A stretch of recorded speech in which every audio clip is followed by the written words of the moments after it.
Maraming nagtatanong sa akin, Sir PT, saan ko pa po ba pwedeng gamitin yung NAPOLCOM eligibility ko?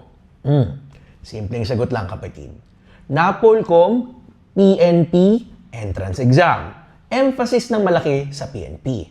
Gets mo ba? Ibig sabihin, sa PNP lang pwedeng gamitin ang susi na ito. Now, kapatid, naiintindihan ko, before siguro may nagsabi sa'yo, uy, pwede mong gamitin yan dito sa ahensya na to o dito. Pero dati yun, hindi na ngayon.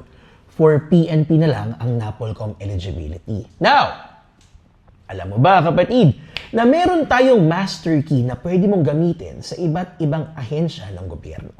Yun ang civil service eligibility. Now, dahil master key yan, mas mahirap yan makuha. Ngayon, kung naiisipan mo na mag-take ng exam, kapatid, huwag kang mag-alala. Akong bahala sa'yo. Marami na tayong napapasa. We have more than 10,000 passers.